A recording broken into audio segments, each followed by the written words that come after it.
Welcome back to Adulthood Friends. This is the discussion-based podcast where two former childhood acquaintances, now friends, discuss the things that adverb, Josh. It's got to be an applicable one today. Yeah. Wordly. Wordly. That's definitely not a word. Lee. Verbosely. Verbosely. That's Is that good. a word? It is now. Trust your word instincts, Josh. In a way that uses too many words. There you go. Yeah, verbosely. Verbosely. Okay. That's your adverb of the week. The things that verbosely matter. I'm Aya. I'm Josh. And this is episode 49. And today we're going to be talking about words. Words. So, what's in a word? How do people use words? Letters. Shut up. No, sorry. That's really mean. Just like what a jerky answer to a question that we both thought of. Do words matter? Are we supposed to answer the questions right now? No. I want you to answer all of those questions right now. Yes. Oh, okay. The end. Podcast over. Let's get into it. Let's just get into it.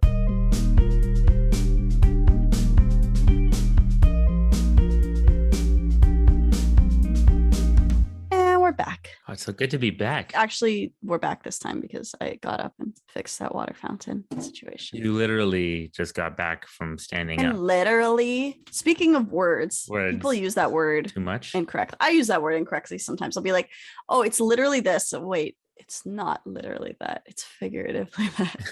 But we say the word literally because it's like an emphasis. We use it as an emphasis, but it Yeah. doesn't always. Oh, almost never. The literal meaning of the word is not. Okay. When it's literal, we don't use the word literally, do we? Sometimes. Sometimes. I can't. Yeah. Yeah, we do. So how are you? What's going on? Oh, yeah, I'm fine. How you been? I'm good. How are you? Oh, you're good? I'm good. Well, tell me what's going on. What's life about? What's happening? So I finished up classes and now I have a little bit of time before I go to Quebec. Teaching classes. I finished teaching classes and I finished taking classes. All right. For now, except I'm taking another class starting next week. So on Sunday, I'm driving to Quebec and I'm doing a French course there. That makes sense. Quebec is French. That's right. Yeah. So I'll be doing that for about a month. You're going to be in Quebec for a month. That's right. Yeah. Where in Quebec? There's too many R's in this word for me. Trois-Rivières. Oh, Trois-Rivières? Yeah. You're trying to say it all like smooth, and I'm just trying to. Because I'm okay. You're a tryhard. Well, I don't know how to. Is there no like in between like trying to pronounce something in the language and like saying it like a. You just have to be. There's a line, right? And you have to be able to be good enough to be on that side of the line. If you're not, don't even try. But like saying Trois-Rivières, like Trois. No, that's terrible. Trois-Rivières. You got to try a little bit. Like, what did you say? I said Trois-Rivières. Trois-Rivières. Now that I'm saying it too many times, screwing it up. It's just too many R's for me. For the record, you're good at it, so you can be on that side of the line. Oh, well, you're saying that now because I have to go and pretend I speak French for. I mean, I'm not a French person. I don't really know. Yeah, no, my pronunciation needs a lot of work. You're good. You're good. Okay. So you're going to be there for a month. Yeah. So. By the way, Trois-Rivières, that's like 3 rivers. That's exactly what it is. Yeah, because it's where. Look at that. I remembered my French. 3 rivers. I mean, like it's basically like the same as English. Yeah, sure. They both have a Latin base. Well, English kind of has Latin. That's not what this is about, Josh. But yeah, so I'll be there for a month and I'm taking the cat. You're taking your cat with you? Yeah. So I actually. Oh, she's going to be so scared. I know. So either way, like either I leave her with like, she doesn't really like anyone else. Not that she doesn't like anyone else. Like she's fine with Joel, but like there's no, okay. Your boyfriend. Yeah. Your boyfriend, Joel. Yes. Joel, your boyfriend. Shut up, Josh. If you have a boyfriend. I feel like I'm in middle school when I talk to you like this. Give it 5, right? Oh my God. Oh, sorry, kitty. I didn't mean to kick you. I was sitting on my foot. I was just moving my leg and she was there. I didn't kick her. She was fine. Oh my God. Wow, kicking the cat and taking her to Quebec. I didn't kick her. She was just in the way of my feet. Yeah. So there's no one I can really leave her with. Like I could leave her with my parents, but they hate cats. And like, I don't want to do that. So it was either like leave her with people and she's all scared, or I take her with me and she's all scared, but at least I'm there to take care of her. Like I would worry about her constantly. Also, I would miss her. Like, I don't know.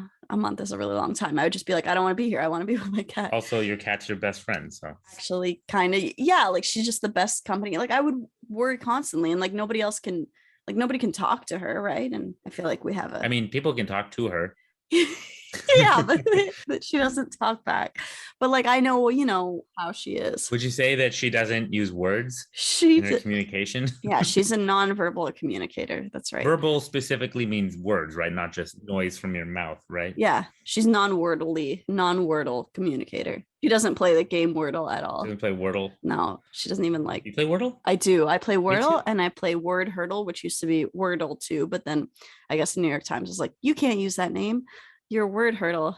Another Wordle. Yeah, Word Hurdle. Wait a second. Which is 6 letters. Are you good at Wordle? Are you good at the Wordle? Am I good at it? I don't know. I get it usually like I don't get it in 2. No, I'm not particularly good at it. I mean, 2 is kind of crazy. 2 is crazy. I've gotten a few 2s. I've gotten a few, but it's like, oh, I happen to get like 3 letters right in my first word and I can figure it out. Or like there's only one possibility. You generally get 3 and 4. 3 and 4. That's my usual. Yeah, me too. And then Word Hurdle, and I play Phrasal, which is by the same people who do Word Hurdle. It's actually pretty fun.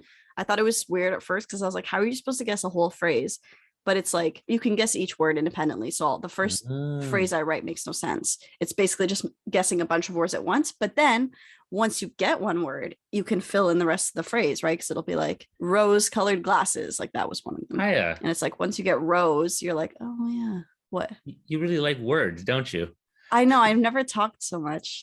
Wait, have we ever played Scrabble together or Words with Friends, which is the same thing? Oh, I feel like we used to, and I think it annoyed me when you beat me. I love word games. Yeah. It's just like chess. Surprised you're still playing chess with me then. I feel like chess you can get better and there's no luck involved. So you can get better. I would blame my losses. I'd be like, oh, he just got like the right words, or like the right letters or something like that. There's a little bit of luck involved.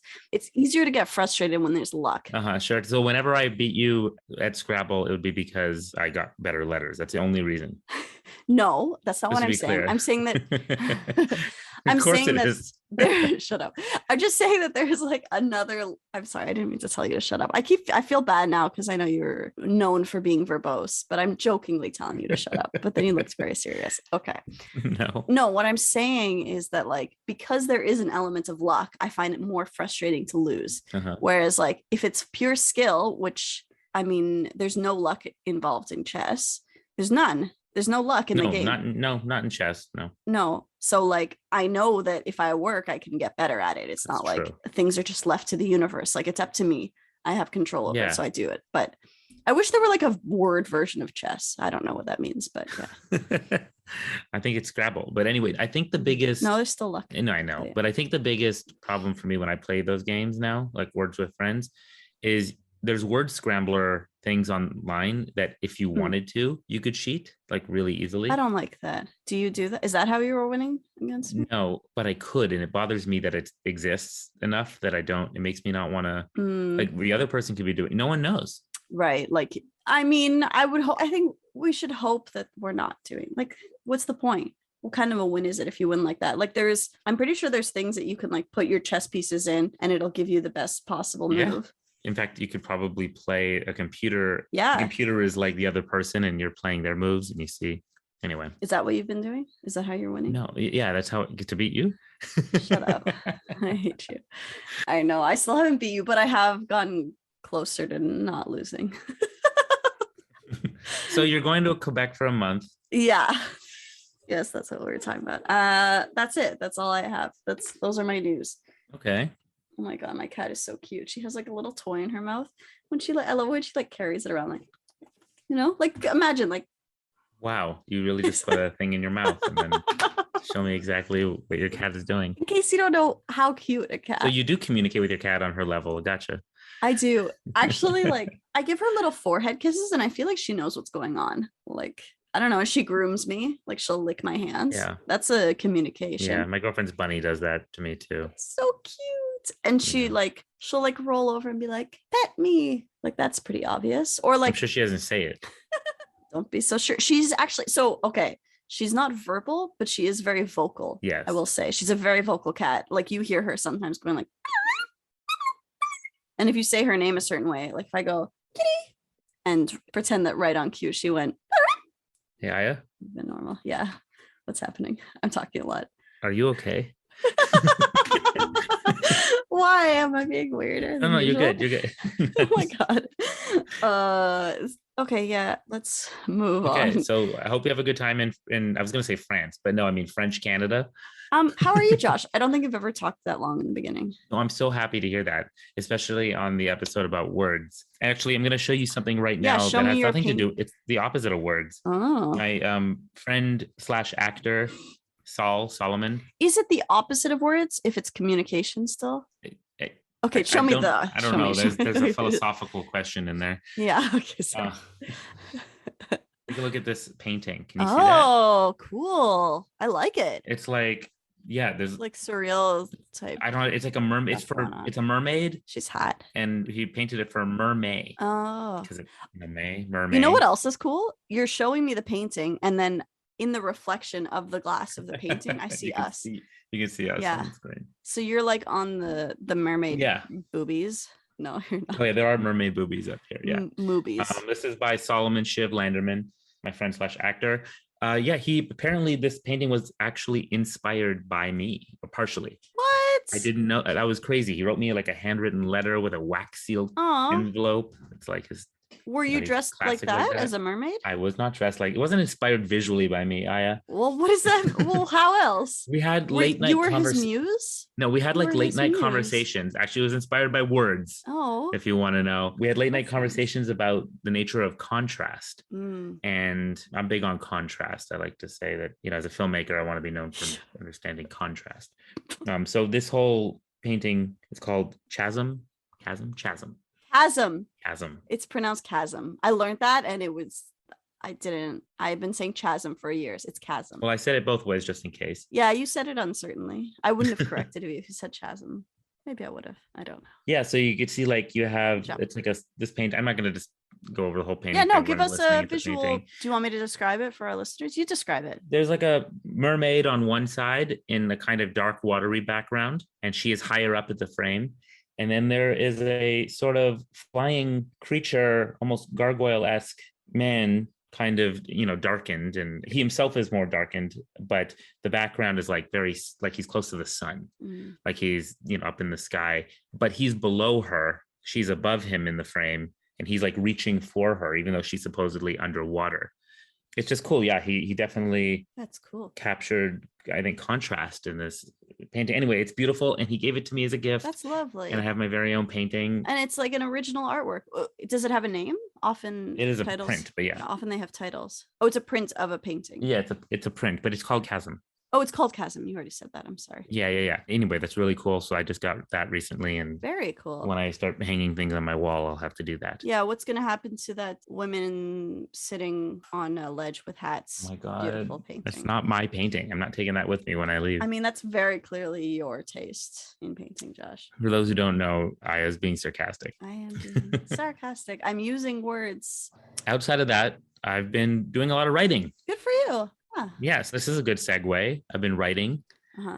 You're a writer. I'm a writer. You and I, we both picked this topic because, hey, we love words. We're fans. We're fans of words. We're word fans. We're very linguistically inclined. Let's put it that way. I mean, yes, you're very linguistically inclined, like languages. I loved words. But linguistic includes words, like of course. You know, when you take like those, what's it called? Like your skills or like the way that you think.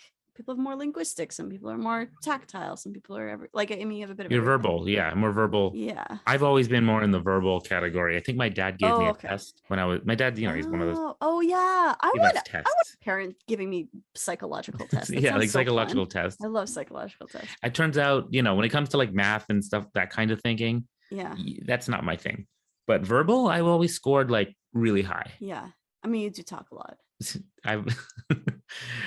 I was always known for talking a lot. It's true. As a kid. I know that's me being a bit of a jerk. So I have another segue for us because our last episode we had Simone on, and her memory of you wasn't that you talked a lot. It was that you knew cool words. She was like, yeah, I always thought you were cool. That was the nicest thing ever. That was the nicest thing. I love her. She's so great. She didn't say anything about me, but that's okay. I love her. So that's not true.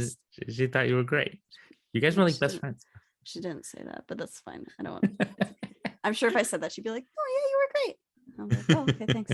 I'm just gonna assume as much. I don't know if people like me until they name their kid after me, and then I'm like, oh, okay, we're cool. For reference, yeah, Amanda named her kid Ayelet.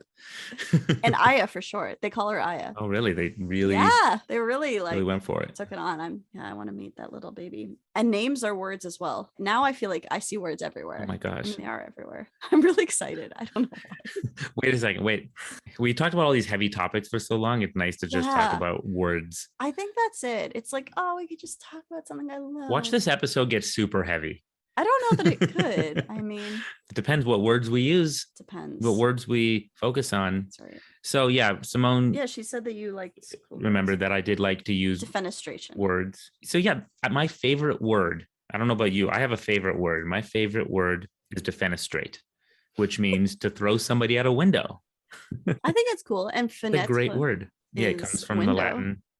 Yeah, French, which I'm assuming comes from the Latin, which I forget at this point. I think it's similar. Which is, it's ventana in Spanish. The V. It's right. But it's got a B sound. Ventana. Anyways, it's all related. I actually knew all kinds of interesting words because I think I brought this up before, but my dad had binders full of words. Oh, you told me. Yeah, that's Yeah. cool. He just liked collecting words. That's cool. Interesting words that people didn't. Nowadays, you can get an app on your phone that gives you like a word of the day that you didn't know about. But my dad was that word of the day for me. That's cool. Yeah. So I would learn a word and then I'd come to class and I'd want to share it with everybody.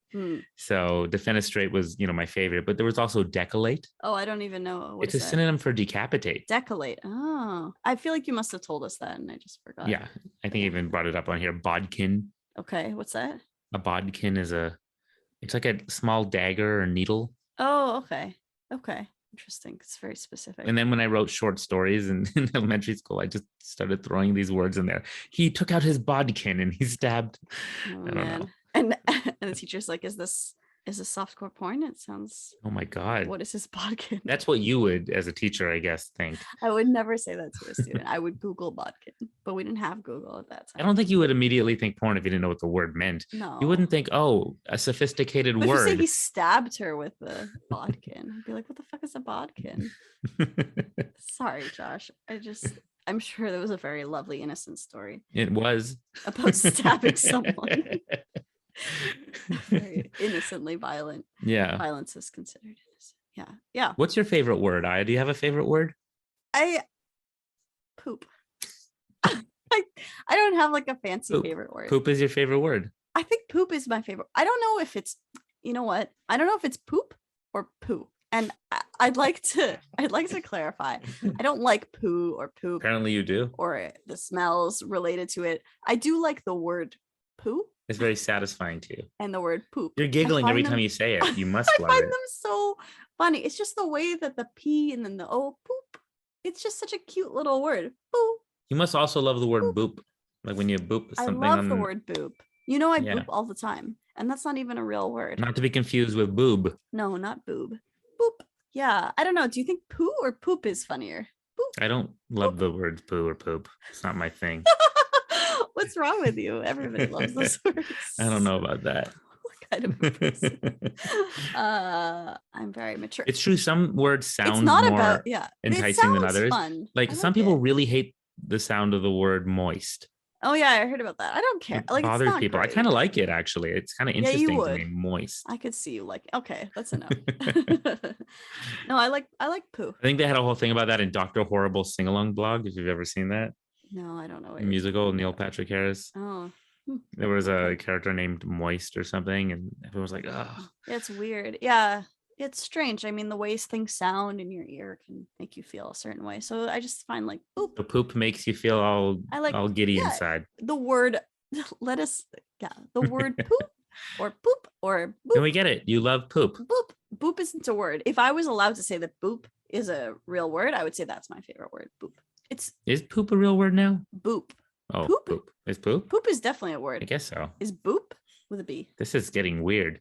Which was bound to. But so you know what's happening now is we talked about this before, but semantic satiation is kicking in and definitely will. Can you describe to us what semantic satiation is again? Before the word semantic satiation actually becomes semantically satiated. Yeah.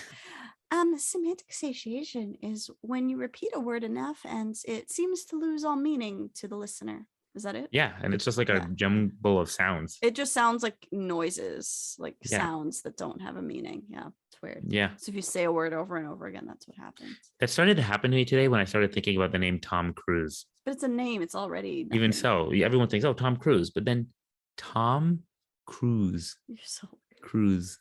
Tom Cruise. Tom Cruise. His name is Tom Cruise. It's still not satiating for me. Tom, do it a little bit more. You'll get there. Okay, I'm all right. Did you want to talk more about that? It's all right. I'm done. I don't need to talk about Tom Cruise. No, we can keep talking about Tom Cruise. Just give me I want to say something about a previous episode. Oh. About words that we misused. Oh, this is bothering you. Misused. This is misused. Bothering me. This has been bothering you for like a while. For the purposes of listeners, this has been bothering me for exactly 2 weeks.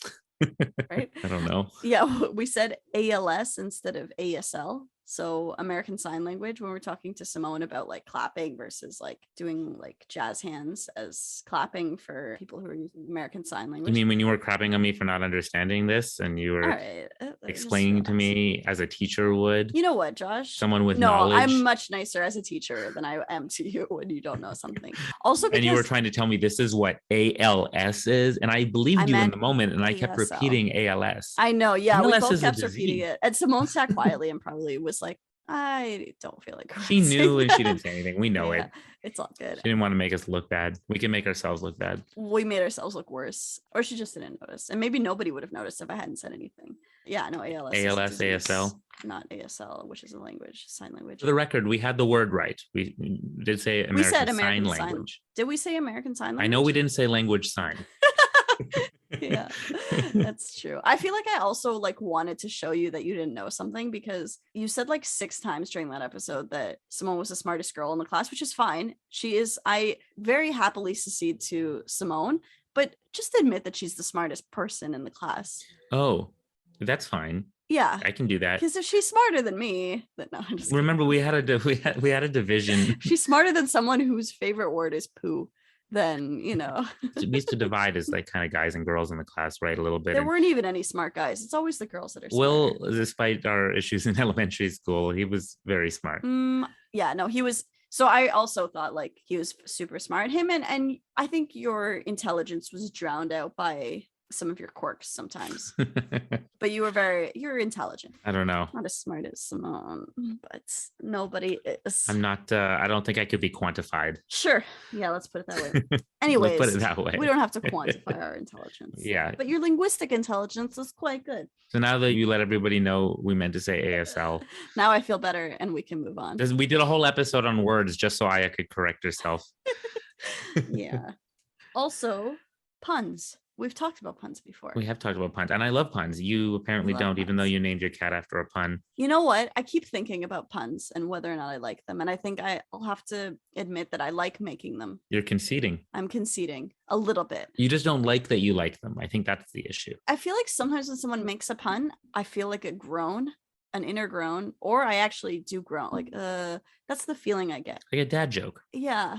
It's a groaning joke. But we love them. But it's fun to me. What are you, a dad? Are you secretly a dad? Not that I know of. Or you're saying we as in all people, as in all people love them. Yeah, I mean, I think name puns we've talked about this. Pet puns, different. I like how you divide up the different types of, if it's a pet pun because you did that, then it's okay. Exactly. But if it's something you don't do, then it's not. Now okay. You're getting it. Finally, you get it.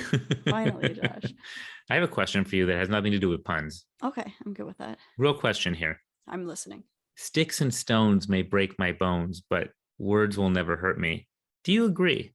No, I don't agree with that. You don't agree? No, I think words can hurt way more, right? Yeah, I that's a crazy thing. Like, I mean, that works as like a little schoolyard taunt to people who are like being, or not taunt, but like a retort to people who are being mean to you. Like, you can't hurt me with your words. Is that really what that is? And maybe sometimes that's true, but yeah, it's when someone's being a dick to you, you go, sticks and stone may break my bones, but words will never hurt me. You didn't know, you didn't say that? I know that, but I feel like would have helped you. The purpose of that was, a teacher or a parent will remind you of that to let you know they're just words. They can't hurt you. And the idea is to remind you that technically it's your words only have power because we give them power. we give them meaning, right? If you swear at me right now in another language and I don't understand what it is you said to me, Иди к черту. it doesn't matter how bad the thing you said was, it's not bad to me. Yeah. It's not going to hurt me, right? They only hurt in so much as it means something to me. Right. So I think it's true partially, but I think it's also kind of to help people realize that if someone's trying to hurt you with words, that you can alter your perception or try to, yeah. I mean, that's a good way of, I don't think it's the worst advice to realize that the words don't have to hurt you. But I mean, like, I think the words that we're given can often stay with us longer than a bruise or like a physical pain. Like, Oh yeah. Like even our teacher calling you, what was it? Like yakety yak Josh Littman. Yakety yak Ross Littman. Motor mouth. Yeah. Yeah, that stayed with me. Not funny, Josh. These aren't funny jokes. Yeah, it stayed with you, stay with me. I like how it's still funny to you, but it makes sense because you find poop funny. So I think it's horrible that a teacher like gave a kid those nicknames. I think that is genuinely like pretty fucked up. But but as adults talking about how a teacher called you that in the safe space that is our podcast, it's funny. Yeah. Yeah. It's funny objectively.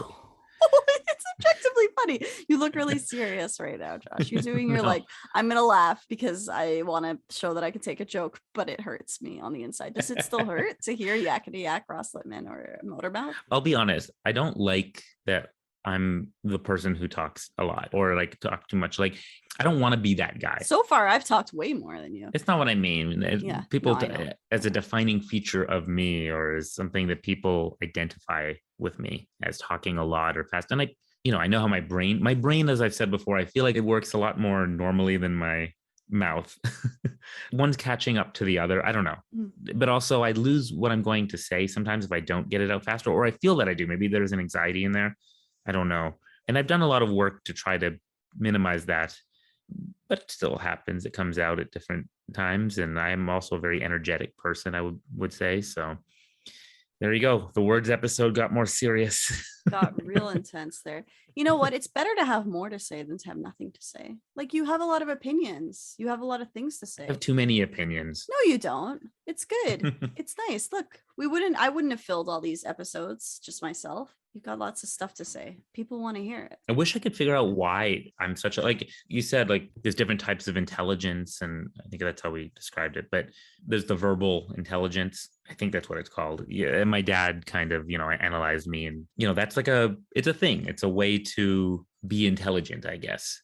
But I think like anything, like if that's too big a focus on one thing, sometimes it can, I don't know, there's a lack of balance. I mean, I don't know that it's I think you're very energetic. It's almost like all these ideas are floating around in there and they just spill out and you feel like you have to say them or you'll lose it. Yeah. Isn't that it? Yeah, but that's got to be part of it. That's not so bad. I'm constantly analyzing myself over the years, trying to figure it out. But obviously, when I have a lot more self-awareness in the moment, I'm able to manage that. Like even yourself out. Yeah, yeah, of course. But it's kind of like there's other times when you get so into something, you don't have that those boundaries that you can put up. I feel like you're talking very slowly and deliberately right now. Am I?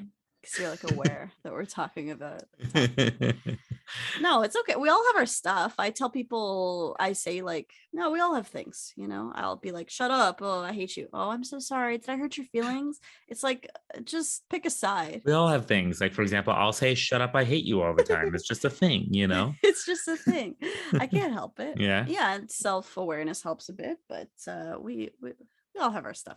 You're fine, Josh. We also have talked about this a bit, but you were always worried about picking the right words. And that's part of why, like, that's very true. Sometimes you struggle to get a word out or like have an anxiety about choosing the right word. Yeah, I've talked about this before. My mother was very tough. See, look, I'm picking the right words right now. I know. You're pausing. It's good. Yeah. It's like when you're in court and you have to pick the right words. So yeah. You're not in court right now. It's okay. This isn't a cross-examination. Yeah, but later on it could be used in court. So that's true. It's getting put out there. Yeah, once you've done something, I'm going to be like, I submit these for evidence against Josh Littman for talking too much. I don't think I'd be submitting this podcast as evidence. I think someone's going to take this podcast and use it against me as evidence. Yeah. Yeah, my mother was very tough and, she could punish me on a whim if she just didn't like what I said or the way I said it. So I found myself always trying to say things in exactly the right way, using exactly the right words. And usually I would still get punished anyway, which might lead one to believe, oh, it doesn't matter what words you use. But no, Yeah. I thought if I just find the right words, if I just say something in exactly the right way, I'll be okay. There's no perfect word.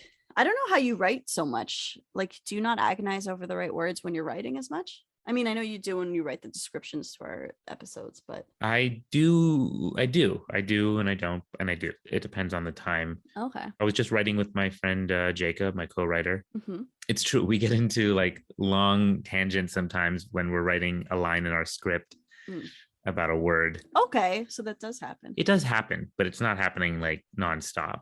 Like we do get through things. That's good. Here's what happened the other day. I wrote in a sentence, I said, she poured over the documents, right? Like P-O-R-E-D? Yeah, exactly. P-O-R-E-D, poured over the documents. Not P-O-U-R. And Jacob said, I'm going to shit on Jacob for a second. Sorry, Jacob. Said it was with a U in it? He was like, Josh, he's the one controlling because we're doing it over Zoom and sharing screen. He was the one controlling the document at the time, so the script. So he just changed it to P-O-U-R-E-D. So clearly I made a mistake. Incorrect. Unless he's pouring water over the documents or something like. And he was like, Josh, you can't say it's poured. It's not poured. Pour is like what you have on your face. Like you have pores. It is also pores. I'm like, that is also a pore, but that is... Yeah. He's like, Josh, just trust me on this. I'm like, no, trust me on this, Jacob. And he's like, fine, let's look it up. You want to look it up? Let's look it up. I'm like, please, let's look it up. And I get to watch him looking it up on his screen. This is great. It's very satisfying. On one hand, I felt bad for him. Yeah, because he was being found wrong in the moment. You didn't feel bad. Yeah, part of me did. And the other part was, yes, extremely satisfied. Yeah. It's like, I'm happy, but I also don't want to be, I don't want to induce that feeling in someone, that I care about. Right. Because you know how it feels on the other side when you're wrong. Yeah. Yeah. So there was a word argument that I had recently. That's there you fun. Go. I like word that. debate. I don't know that I've had any word debates recently. Yeah, I do care a lot about finding the exact right word. I don't know. What about you? Are you like that?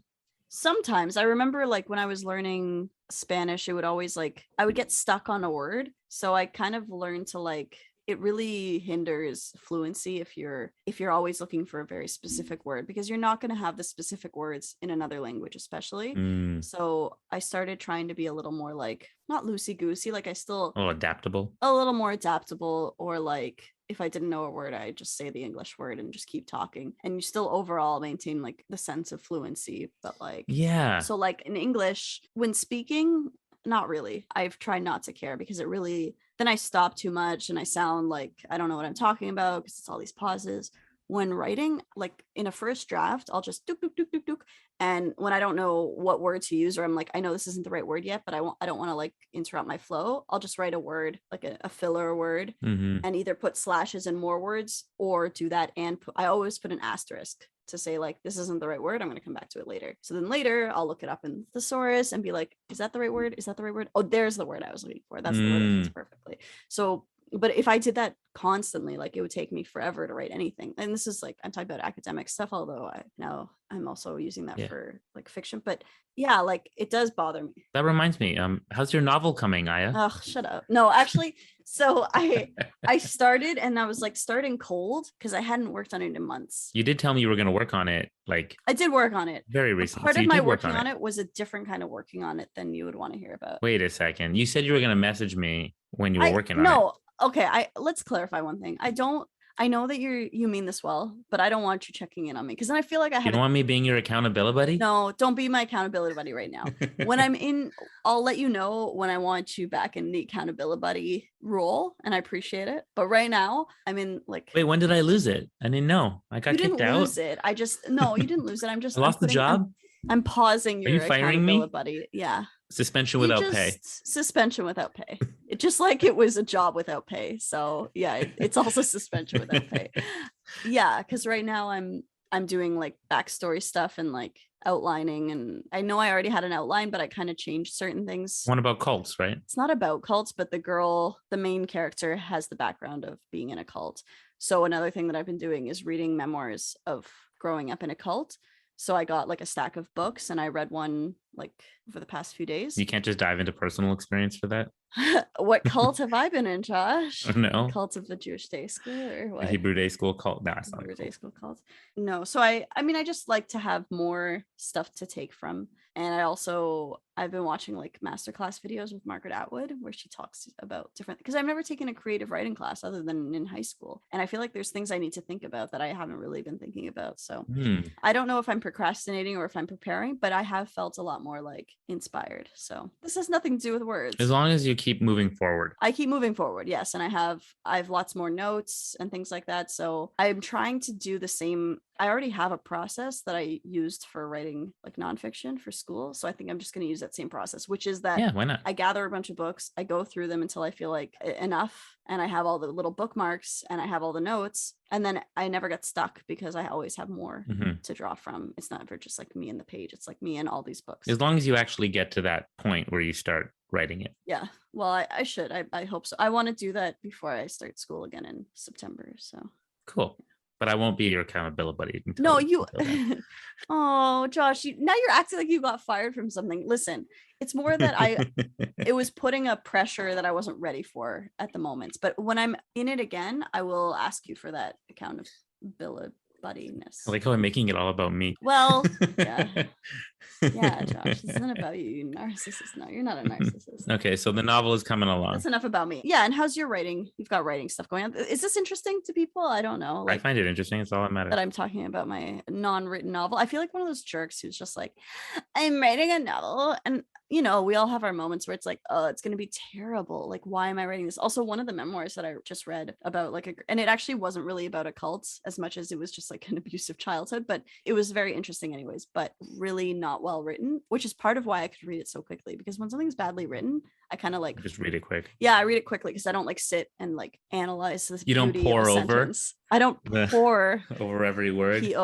PORE over every word. Like, oh, how did they put those beautiful words together? And I think we've talked about this. We're both slow readers when it's good. Yeah. Yeah. I mean, I am like that. Yes. I won't move ahead or move forward until I've taken in until I've comprehended everything fully. I don't just rush through the page. No. Which also means when I'm tired, I take even longer because I just keep reading the same thing over and over again. Yeah. I mean, I feel like I pause a lot when I'm like, sometimes my brain is like trying to skip ahead because it's like, I want to know what happens. And then it's like, wait, savor it. It's like, if something's well written, I want to catch every word. I want to see how they're writing. I want to see how they're putting all the words together. I want to see their little word choices. Mm-hmm. The use of adverbs. Oh, can we talk about adverbs for a second? I'm way too excited about this episode. This is going to be a 2-hour episode. I'm so sorry. No, it won't be.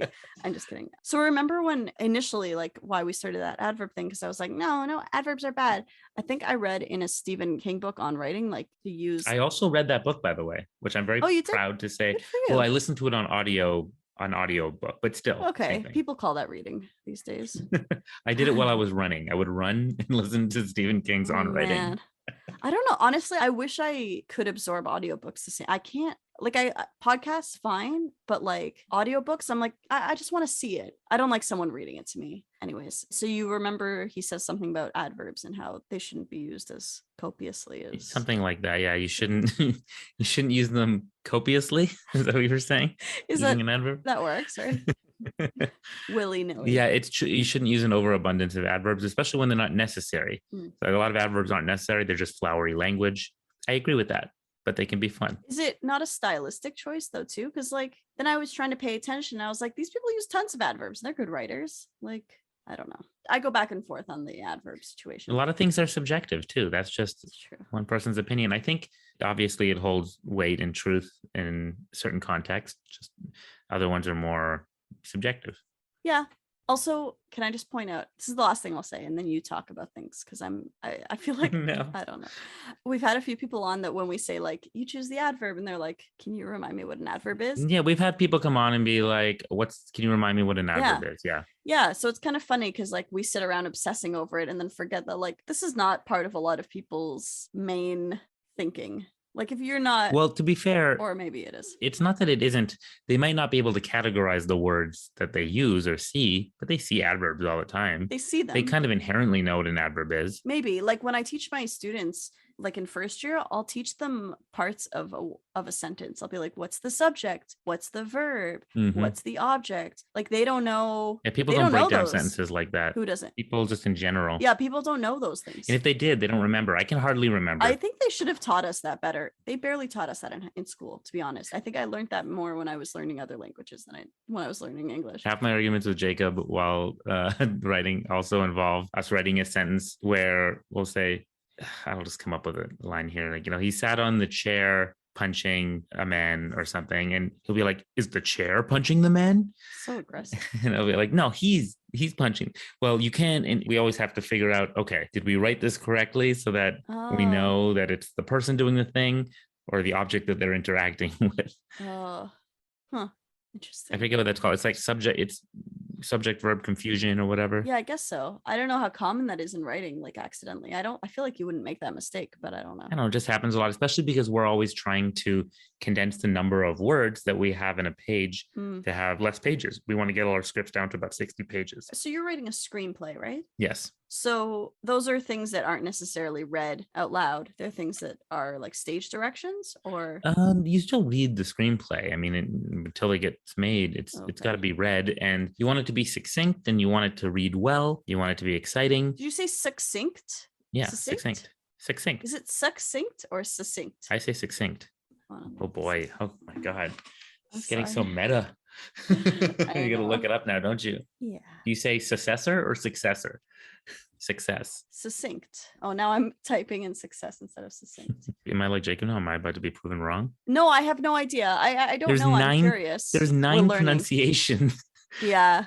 Who wants to bet that one of them is my way? Oh, there you go. Ooh. Boom. First one. Succinct. Oh, second one too. No, that's just the one. I don't know. It says 9 pronunciations, but I only see one here. Oh, here, British. They're all yours. You know what? They all have one thing in common. Succinct. All right, let's try a different website. You know how I said I felt a little bad with Jacob? I don't feel bad at all with you for some I reason. wasn't saying that you're wrong. I was just curious. Full success, I feel, in using that word. Success, succinct. No, I'm happy I learned something. I'm not. This wasn't did you say that and you're wrong? It was I'm curious. That's why I don't feel bad. I know that you learned something and I got to feel like I won. Oh, okay, good. So even in French. No, in French, yeah. The end of it changes, but it's still got the it's still got that makes sense. Succinct. I thought it was succinct. Oh, what is that? That's UK? No, what is that? No, that's US. Here. So who says that one? English. Here, listen. Succinct. So there is a version of that out there. So that's US. Let's play UK. Okay. Irish. I'm thinking you're taking it mainly from the Irish. Succinct. No, Irish and US. It says Scottish, Southern. US Southern. Succinct. So you sound like a hick. Okay. Okay. Hey, whoa. Oh, Jamaican. And Jamaican. All right. So I'm sorry. Do you want to correct that? So both are correct. I said originally maybe it's one of those 9 pronunciations is yours. Yeah, I know. It wasn't ones. playing all of them on the other one. And this is the other one, Forvo, is just people record their pronunciations of words or they find different ones. This is word reference, which is a little more. Anyways, I'm so sorry. I mean, you can say it that way, but it's kind of like the Boston accent, right? People call it an accent, but it's really just a bunch of people saying things wrong. Dick. All right. Anyway, as I was saying. Sorry.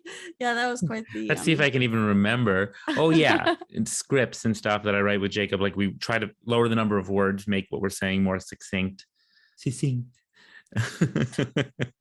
But we have we get a lot of debates about. We start making our sentences as succinct as possible, and that involves changing things around, and then you start going, okay, do we have any subject verb confusion, or is that what it's called, subject verb confusion? Anyway, something like that. I guess so. Like if you don't know which subject is acting on the verb, like in that exactly, or maybe it's subject object confused. Well, yeah, no, because you were saying the man in the chair punching, but like it's not the chair punching, it's the man, so I guess it's the subject, so you don't know which one's the subject even though the verb is clearly punching. I don't know, who cares? It's all just words. It's all just semantics. Yeah, remember, it's semantics, not semantics. What? What?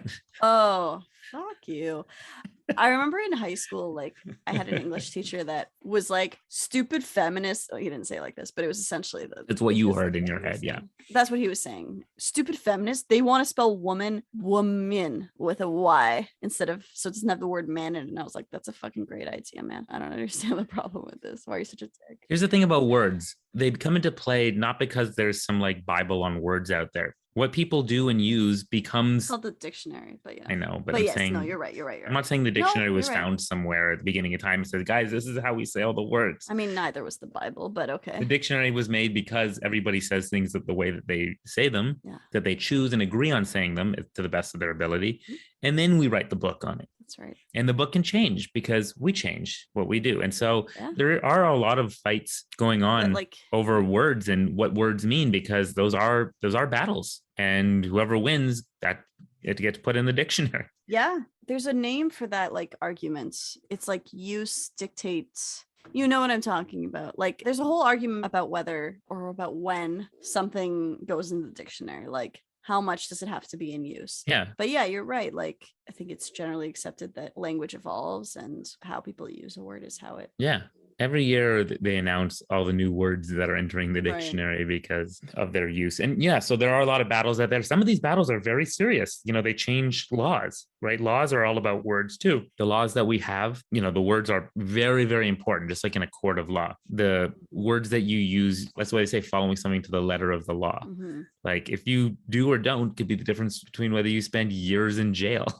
Mhm. So do words matter? Yeah, they do. Okay, so we answered our first question. There we go. We just answered our first question. I was just thinking about that though. Like, what's an example right now of a fight over words? And I think a lot of people don't realize these are fights over words more than anything else. When people are talking about the definition of a man and a woman, the transgender, you know, there's discussion there. There are people out there who are trying to say, like, I want to take rights away from people and stuff like that. That aspect aside, I think one of the big arguments is over the words themselves. When we say woman or man or male or female, or are we talking about sex or gender? People want it to have a specific meaning and they want it to be the meaning that they think it should be and not. Well, Is that? yeah. So things have traditionally meant certain things, or maybe some things were a little bit Mm. vague in the past, Mhm. right? So people are saying this is what the word means. I've seen a lot of articles that say this is what a word means. Mhm. Why don't people understand that? And I always find those articles interesting. Like it means it depends. If most people don't think a word means something, then it might not mean that thing anymore, or it might not have ever meant it. Mm. For example, I always think of the word antisocial, right? A lot of people think that not being social is you're being antisocial. It is used that way a lot. Yeah. It's used that way a lot, to the point where I looked it up, and that's actually one of the definitions of it. But I remember you telling us this in elementary school. Did I? That's not the meaning of antisocial. Antisocial actually means like you have a negative personality trait that mean, I don't know, you talked. I remember you teaching us this. Antisocial, like antisocial personality disorder, Yeah. is like you're violent. That was it. You know, it's not just not being social. You're aggressive and violent and disruptive. So asocial is what people mean. Asocial, yeah, asocial. I learned that so early from you. Like you were so insistent. Like you would make fun of us anytime we were like, "I'm antisocial," and you'd be like, "Actually," and we're like, "Oh, Josh." I can't believe I was the actually guy. I was the actually. Can't you believe that? Or are you sure? Put my one finger up. Actually. I mean, you and Will shared that actually role, I think. Yeah, considering we should have been much better friends. Yeah, well, no, because there's only room for one actually guy at a classroom that size. Actually, Yeah. the asocial and antisocial. Yes. Yeah, so Yeah. So you're saying that the meaning of it changes because people use it enough to mean asocial that is antisocial. Like people, if everybody knows what you mean, then Yeah. what is the meaning of the word? and I'm not taking any stances right now on this podcast, man, woman, transgender. I'm just bringing up I'm just bringing up that this is the discussion. It's not hard to take a stance on it. I'm just saying fundamentally it's about words. I mean, And then once we understand, not all of the discussions are about words. Wow, it's a minefield here. well, just like, I mean, yeah, it's just like there are people saying things like, oh, if you don't have a vagina, you're not a woman. And it's like, or like, if you don't have a uterus, and it's like, what about people who've had hysterectomies? Are they not women either? Like, it gets blurry. I think just let people decide what they are. Fuck off. Why is everybody such a dick about it? Or not everybody's a dick about it. I also agree that people can decide what they are, but that is a different argument than what's going in the dictionary, right? And then depending on what's in the dictionary are how laws are then formed. Right. Laws are formed around. So it's actually in many ways a pretty serious discussion, because then it entails who uses what bathrooms, like people have been talking about that, and sports and things like, Can I read you the dictionary definition of woman? sure, probably has more than one definition. An adult female human being. Okay, what's female? Well, yeah. Sometimes the dictionary just gives you synonyms. Yeah. I mean, to be fair, that's just the Google. Well, I think that's the Oxford dictionary definition. I don't know. Whatever. It's like, what's a female? An adult human An adult woman. That's funny. Yeah. Sea woman. Yeah, no, but you bring up a good point. Like, we're not just using words to communicate with each other. We're using words to agree on laws and to agree on common ideas of what things are. Yeah. We're trying to describe reality. We're trying to agree on what we see reality is. Yeah. Yeah. And well, here's where it gets tricky when people have different views of reality. Right. It's actually amazing that we're as in agreement as we are, if you ask me. Are we? I don't agree with you. I don't agree with any of the things you've been saying about anything on reality. Like, I don't even agree that was a painting that you held in your hand. It's not a painting, it's a print. So it's no. And also when people, like I said, use the wrong words frequently, again, it just starts to become, there's also what does it mean for something to be a colloquial use? Like colloquialisms? Yeah. It just means they're used in common language and not necessarily it's more like everyday language, not like formal language, or it's not formal, it's proper, more informal, not proper. So it might even be wrong. It might be wrong. Yeah, it might be slang. I don't know about wrong, but it might be the stuff you find in Urban Dictionary, right? Like, but by the way, is Urban Dictionary really a dictionary? Not really, but you learn a lot. Yeah, I mean, slang is another big thing, because that's something that might eventually get into the dictionary, right? Right. Things that we think are not words, just give it some time. If people say it enough. Yeah. Oh man, I wasn't hanging out with my students, but I saw some of my students after the exam, and they used all these words that I didn't know. And I was like, I'm old. Like, I don't know, this kid said something was vibes, and I was like, okay, I can figure out what that one means. Yeah. I kind of forget some of the others, but they were so it was so obvious that I was a different generation at that point, because I was like, I don't know what anybody's talking about right now. So when I was younger, I remember but like my brother would say all these words I'd never heard of. Just 2 years younger than me. Yeah. My brother would say a bunch of stuff and I'd be like, you sound like a weirdo. Like, what are you saying? And then like a year or two later, the things he was saying everyone was saying them. And I realized, oh, potheads are ahead of everybody on word usage. They're in the know of the new words that are going around. And then that eventually spreads to the general population. It's like anything, like it has to kind of, everything starts with the potheads. It starts at the top. It starts at the highest levels. The highest you see what level. I did there? Yeah. Oh, it was so good, Aya. That's good. It's good. That was clever. If we were to end the podcast now, we'd be ending it on a high note. Oh, yes. Well, but I have a question for you, actually. Oh. Swear word. You look high right now as you're laughing. Are you high? No, I'm not. I was joking that I'll go get high. No, I obviously that's a joke. No, I'm tired. I'm not tired. I'm a little bit sleepy, so my eyes are right. Red. Are you sleepy for any particular reason? It's 10 o'clock. Sure. And I'm an adult. I'm 33 years old, 10 p.m. You're an adult human female woman. I'm an adult human female woman. And I'm getting sleepy. Yeah, no, I'm not stoned. I don't know why you would suggest that, Josh. Are you? Are you stoned? Me, no. Are you high right now? Otherwise, I'd know all the most recent words. Does that just imbues you with? It imbues you with all the newest words, or no, it's like pre-words. Oh, I know what your favorite word is that you don't know is your favorite word, but you use it. Besides my favorite word. Yeah, shut up. You don't know your favorite word. Your favorite word is nuance. You use nuance. You haven't used it yet this episode, but I swear every other episode, like everybody who's listening to this, go back and listen to every episode and make sure that you find Josh saying nuance. You could do like a Josh bingo. First of all, I'm not ashamed of that. That's a great, it's not my favorite word, but obviously I use it a lot. I also use the word empathy a lot. You've said the same thing. And also the word contrast, I get a lot from other people, but I say that more when I'm talking about, in my industry. I bring up the word contrast. I haven't heard that as much. So much so that a whole painting was. Yeah, I would, if I made you a painting, I would name it nuance. I would call it the nuance of contrast. No, and empathy. I would call it empathetic nuance of contrast, or empathetically nuanced contrast, or. So anyway, the thing I was going to ask you. Okay, I'm so sorry. No, don't be sorry. Do you have a favorite swear word, curse word, profanity? Poo. No, I'm just kidding. It's not profanity. Oh, I do, but it's not in English. Can I share it though? Yeah. Okay, in Spanish from Spain, because every country has their own slang and every area kind of has their own slang. They have all these like really Catholic background swear words. And there's a whole like series of swear words that's like I shit on something. So it's like me cago, I shit on something. So me cago en la mierda, I shit on the shit. Me cago en tu puta madre, I shit on your horrible mother. My favorite though. That's fun. Me cago en la hostia, which I just find hilarious. La hostia is the communion wafer. I shit on the communion wafer. What? This. I find that very entertaining. So me cago en la hostia. I think that's my favorite. It's pretty good. And maybe other than that, in English, maybe cunt. I don't know. It's a good one because people react to it. Cunty cunt. You didn't react. I was kind of hoping you would react to that. Well, that word. So speaking of swear words, you're talking, obviously you already went to another language when telling me your favorite swear words. And I think in English, swear words are not so bad anymore. Like in general, most swear words are not as, like if you use a swear word or a curse word or whatever in other languages, they still hold a lot of meaning to a lot of people. But if you say fuck, like we think, oh, you shouldn't say that, but it doesn't really feel bad. It just kind of feels. But that's because we're older now. But even so swear words have lost that like. Yeah, but that's what you're. But when you're little, it's like I said fuck. I know. Like even. That's when you're little, when you're told it's a bad word. But do you say fuck around your parent or like? No, around your dad.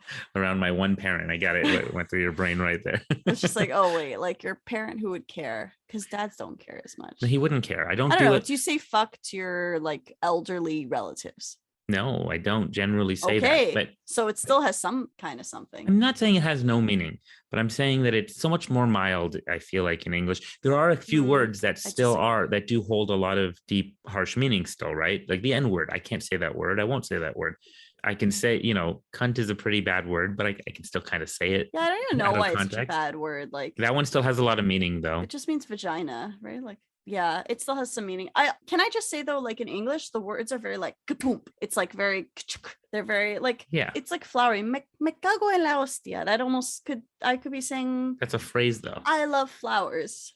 Yeah. Well, coño is cunt, but even that's like a little nicer. But like cunt, fuck, I said cunt way too many times. My favorite that I learned is in Chinese, if I recall. Oh, let's hear it. Chow ni diet. Chow needs a diet. Not chow. Is it no? Chow ni diet. I'm probably saying it badly, but somebody might understand.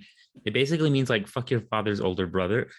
I love it. It's so specific. I like the specific. That's I when like the specifics words are fun. too. It's when they're specific. It's like, why your father's older brother? Like someone, yeah, I love There's that. Probably an honor thing in there somewhere. Yeah. Like, I like to fenestrate for the same reason. It's so specific. Can I tell you a funny swear word story? Okay. So my mom was swearing at her brother when she was little. So a lot of the swear words in Hebrew come from Arabic. So she said kus ochta, and kus is like vagina, and ochta, it's like a chotach. Wait, it is? So whenever you eat couscous? Oh yeah, that's another side story. Whenever we would eat couscous, my dad would go, I love kus. Like, oh my god, it's disgusting. I know what you're saying, just because it's nobody wants to hear their parents saying that shit. So like it wouldn't mean anything to me because it doesn't. Hebrew in the family probably was still. Well, Hebrew, it's not, it's Arabic, but yeah. Well, yeah, but they still use Arabic swear words in Hebrew, as you're saying. Yeah, exactly. Yeah, so my mom, she was younger, she didn't know what it meant, but she just said kusochta to her brother, and she was saying your sister's vagina to her brother. So my grandma starts laughing like, you're insulting yourself. Like, which I think is funny. Also, just imagine like a tiny version of my mom saying that. Isn't that funny?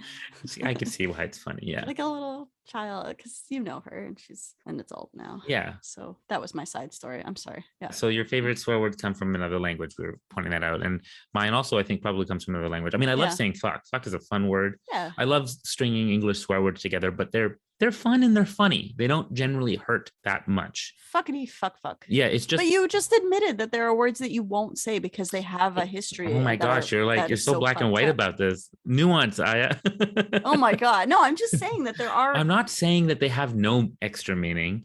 I just don't agree with you. I think they don't have the weight that swear words do in other languages. That's what I'm trying to say. I think it's usually the opposite for people. Like if someone says a swear word in another language, it means nothing to me because I don't. No, it doesn't mean anything to you. I didn't grow up feeling like that's a bad word. Oh my god, you're not hearing me. I'm sorry. I've already said yes. It doesn't mean anything to you, but For people who speak that language, so people in those other countries speaking those languages, swear words to them, those swear words tend to be a lot worse when it's like, oh my God. But if someone says like, fuck you here in English, I don't think it has as much weight to an English speaker. I think if you said fuck you to a random person, that would have some weight. If I just walked up to some woman and Yeah, but I don't think the word itself is that. I could say screw you, and it'd still be kind of, that's more than me going up to a random person and saying something mean or not nice. I don't agree with you, but I don't want to argue anymore. I'm not saying it doesn't have weight. It does. I think in the English language and the way that it's been circulated, it doesn't have the same, it doesn't have the mystery to it anymore. As kids, it still had some mystery to us, so it was pretty bad. But it's lost the mystique, I think, in this language, except for a few words, the really bad ones. Again, if someone calls someone the N-word, it's like, oh my God. I don't feel that about a lot of words, Yeah. Okay. That's what I'm saying. That's what, to me, it's a swear word. It's like, it's saying something, it's cursing, it's something horrible. You don't agree? Okay. I think maybe I'm too tired to get it. I don't know. I don't want to say that I don't agree, because maybe I'll listen to this later and be like, oh, I see what he meant. Oh, okay. So let's say maybe I'll come to that conclusion later. But right now, you know what, Aya? I disagree. Fuck you. See, that's mean. I felt that. I don't know. You're laughing right now. I'm laughing out of like the context Josh of it. Swore at me. Yeah. I feel a little bad now. That's true. Exactly. What if I said like, fuck your dead cunt whore of a mother? Oh my God. Please, I need to end it on this. This can't get any better than this. Delete that. I know you. That is not going out. That is staying in the podcast forever and ever. Say it. I didn't want it recorded forever. This is context you're giving that maybe I'll delete this part.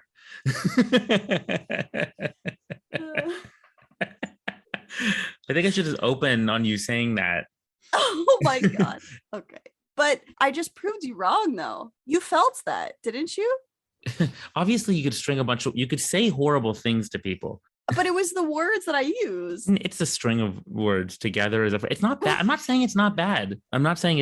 I'm just saying in English, I'm just comparing to other languages and the mystique that the swear words have. That's all I'm saying. No, the mystique have the swear words for you because you don't know the language yet. So it's like, ooh, but like once you've heard it enough. I would say even in other, I don't know, I could be wrong, but. Or you're just saying that we have less poetic. Is that what you're saying? Like our swear words are less poetic? No, I just don't think it has the same reaction to most English speakers that swear words do in other languages to those. I think we got quite a reaction from my little swear words there. I think it's more I don't know if it was just the words, but it was the words. It was the use words? Of those words together and the content, everything. But that's what a good swear word does. It really takes it all together, hits it in like an untouchable area. I want to put up like a promotional clip of this episode, and it's just you saying God. that, and then say, "Tune in." Josh, oh man, professional. I can't have that out there. Too late. Yeah, you know what else words are good for? Yeah, what? You know why they're powerful? Why? Casting spells.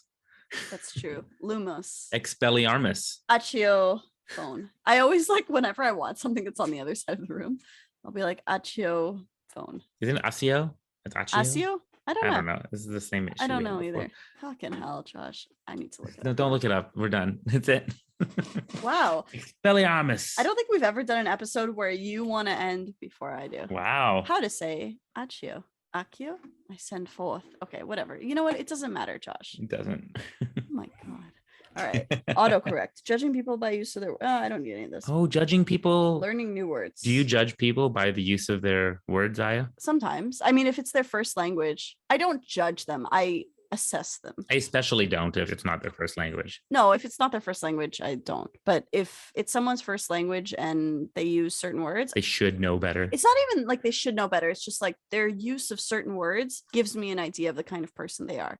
So people who use like, oh, it's synergy. I don't know. That's a terrible example, but words like that are very like buzzwordy. Oh yeah. I'm like, okay, you're like a salesy type. You read a lot of self-help. You do a lot of this. Tells you a lot about that. I have a sense of the kind of person they are. Or even when people use utilize, I'm like, are you insecure? Why don't you just use? It has the same exact meaning. Like, it's fine. It's not always the exact same meaning. I want to point out. No, you're maybe you're right. Maybe that's not the best example, but I think it's fairly similar. I agree. I only judge more if I think that the person themselves they're like a judgmental person. Uh-huh. Then I look at their words and I go, "You're one to talk." So first you judge whether they're judgmental, and then you decide, Yeah. and then you're like, okay, I can judge you. Yeah, I just don't like hypocrisy. Right. Yeah. Yeah. Oh, okay. So you're only judging Yeah. them for being judgmental. So now that I've said that I judge other people by words, now you can judge me. Exactly. Am I You, just for worse example, because I would I'm- absolutely judge if you messed up Right. there, or your.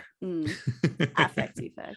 I mean, that's more in writing. Affect effect. That one happens a lot. Mm. I don't like when I see that. It's true. I don't judge a person, but I don't like seeing those mistakes. It's a problem. I don't know. It's like once you know what something is, if you see the wrong thing, it bothers you. Oh yeah. Yeah, no, so I was one of those cult memoirs I was reading. It wasn't an actual cult memoir, but the memoir I was reading, I don't know if they didn't have an editor or something. Like there weren't that many mistakes, but there were enough that like I have a problem. So I took a pencil and it was just bothering me to like have those errors there. So I took a pencil and I was like correcting things. So I fixed affect defect. I was like, I can't look at this. Yeah, and there's a few other little things like that I was just like, I mean, I definitely don't judge someone if they're dyslexic, for example. We don't often realize that some people mess up words because they have a disorder, I guess, right? I'm curious about that. Yeah, I don't know. Yeah. You know, their brains literally see words as jumbled up and they make That's mistakes tough. more often. That's got to be tough. Yeah. Way to end the episode on a down note, Josh.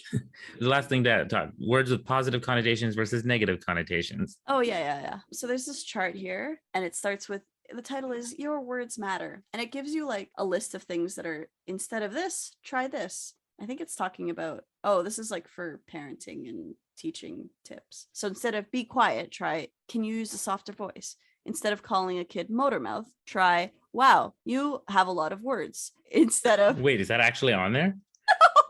I did try to say it in a reading voice so that you'd think it was. I was like, wait a second, she's not saying this as smoothly as Instead of what a mess, try it looks like you had fun. How can we clean up? Instead of do you need help, try I'm here to help if you need me. Instead of I don't know. Do you want me to read more of these?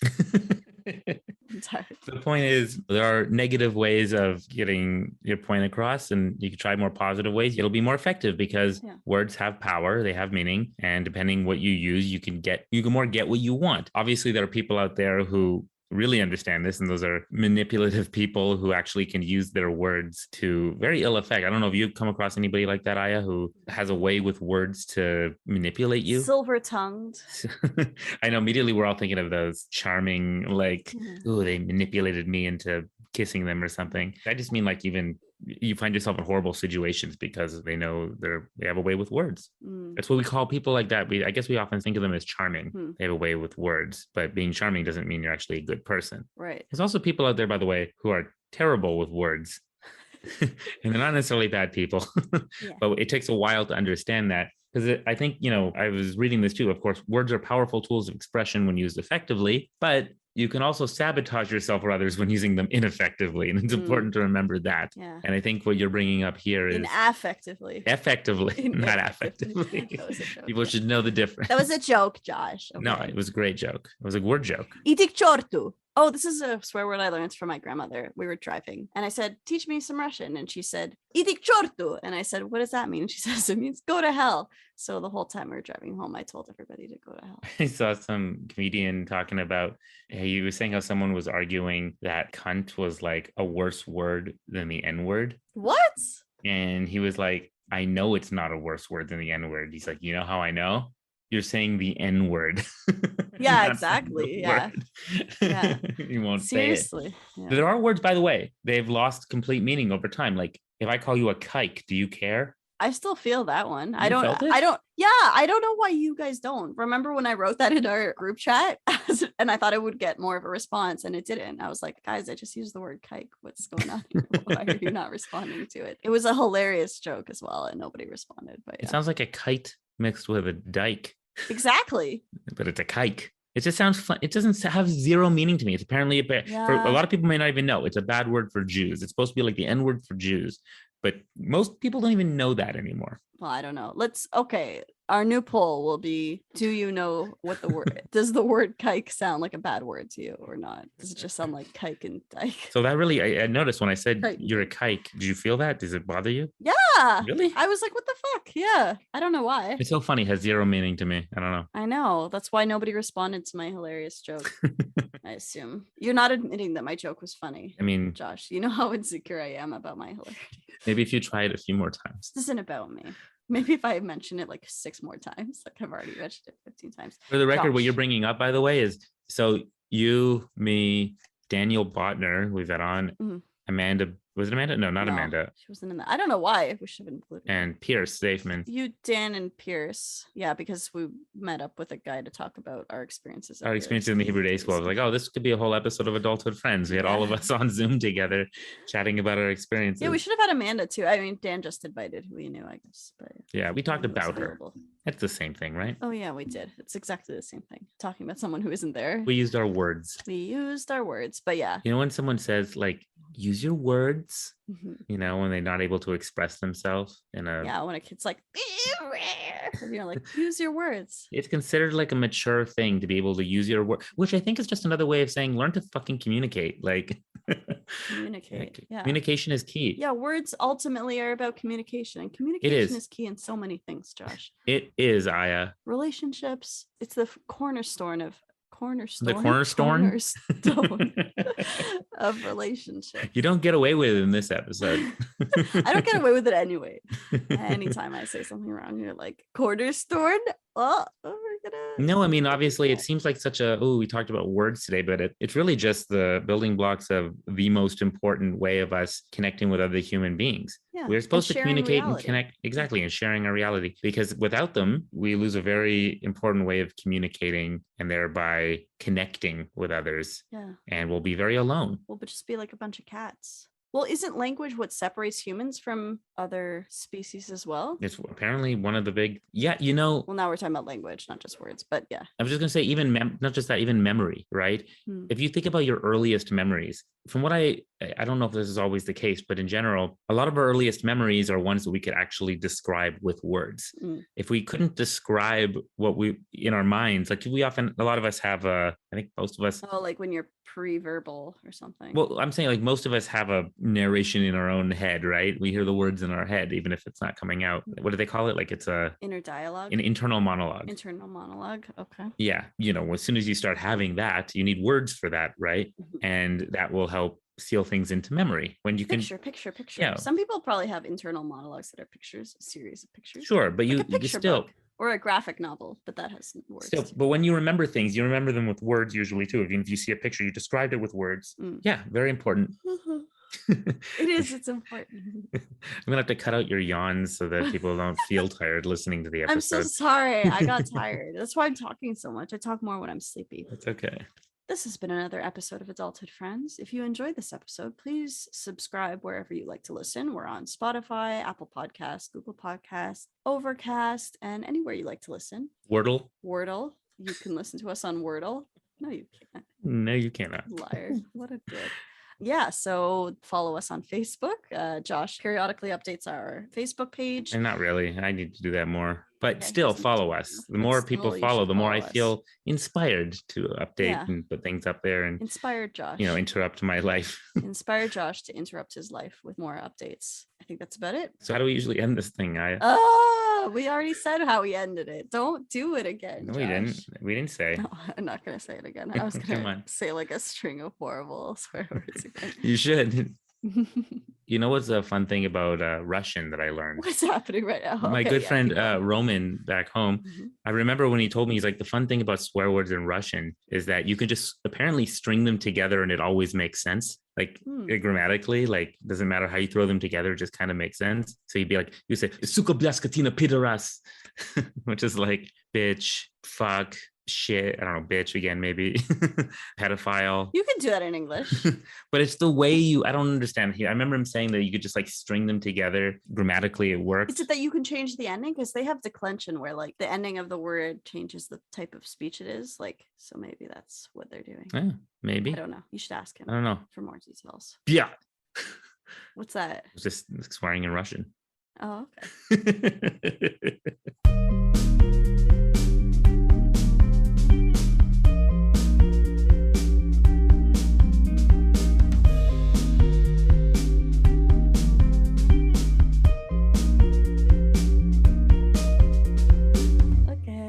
swear for us in Spanish a little bit, Aya.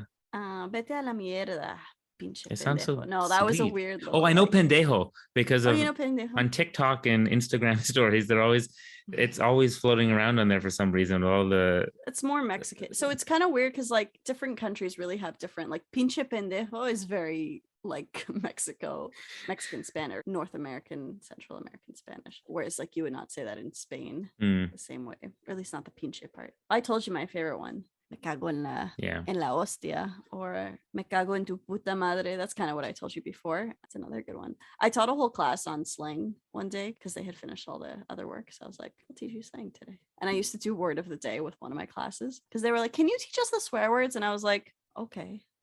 So every day I taught them a different swear word. Oh, I don't know any others. we're done, right? We're done like so long ago. Yeah. Okay. It was fun, Aya. You asked me more questions.